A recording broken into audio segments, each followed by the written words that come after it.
ایک تاجر کی بیوی تھی۔ اللہ تعالیٰ نے اس کو نیکی بھی دی تھی اور حسن و جمال بھی دیا تھا۔ وہ زندگی گزارتی رہی۔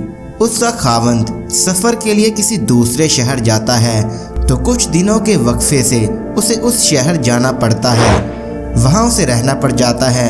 اب اس کی بیوی نے یہ محسوس کیا کہ اس کے خاوند کا قیام وہاں زیادہ ہونے لگا ہے، لہٰذا اسے احساس ہوا کہ کہیں اس نے وہاں دوسرا گھر تو نہیں بنا لیا۔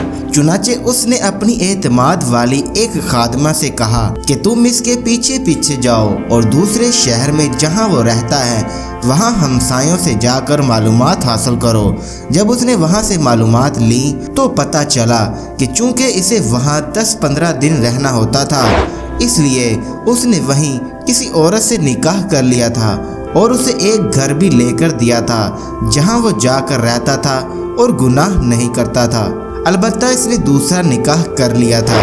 جب اس عورت کو کنفرم ہو گیا تو اس نے سوچا کہ میرے خاوند نے نکاح تو کر لیا ہے، اگر جھگڑا کروں گی تو خاوند کو خواہ مخواہ میرے سامنے شرمندگی ہوگی، یا یہ بھی ہو سکتا ہے کہ میرا خاوند کھلم کھلا کہہ دے کہ میں ادھر بھی وقت دوں گا اور ادھر بھی دوں گا، تو مجھے ایسے کرنے کی کیا ضرورت ہے؟ جو محبت کی مساوات میرے اور میرے خاوند کے درمیان ہے، کیوں نہ میں اسی کو برقرار رکھ۔ یہ سوچ کر اس نے پردہ رکھنے کا ارادہ کر لیا۔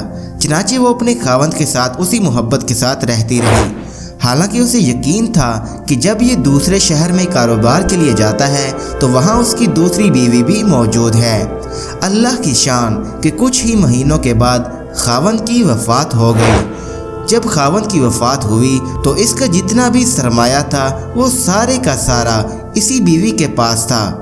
جب اس کی تدفین کا مرحلہ مکمل ہوا تو اس کی وراثت کی تقسیم کا وقت آیا تو اس کی بیوی نے اپنا حصہ بھی الگ کیا اور دوسری بیوی کا حصہ بھی الگ کر دیا، اور اسی عورت کو جس نے اس کو بتایا تھا کہ اس کا دوسرا نکاح بھی ہے، اس کو بھی بڑی رازداری سے کہا کہ کسی کو پتہ بھی نہ چلے اور کوئی بھی میرے خاوند پر بات بھی نہ کرے، لیکن اس کی وراثت میں اس بیوی کا شرعی حق ہے۔ مجھے قیامت کے دن اللہ کے یہاں جواب بھی دینا ہے اور اس کا حق میں نہیں کھا سکتی، لہٰذا یہ پیسے لے جاؤ اور اس سے کہو کہ تمہارے خاوند کی میراث میں سے یہ تمہارا حصہ ہے، اسے وصول کر لو۔ تو وہ عورت وہ رقم لے کر خاتون کے پاس گئی، وہ کافی ساری رقم تھی۔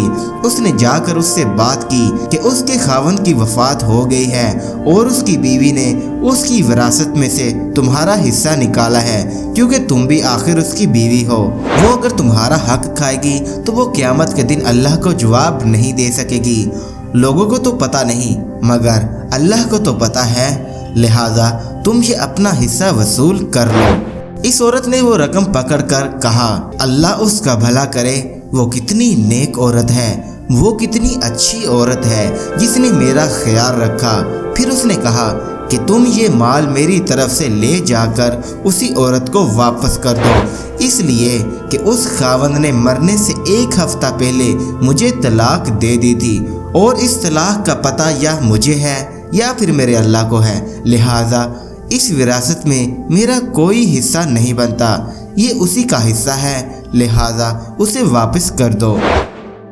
یہ تعلیمات کون سا طریقہ زندگی دے رہا ہے؟ یہ دین اسلام دے رہا ہے۔ دنیا کو تو معلوم نہیں کہ حقیقت کیا ہے، لیکن جب دل میں خوف خدا ہوتا ہے تو پھر لوگ ایک دوسرے کے حقوق کی اتنی رعایت رکھتے ہیں۔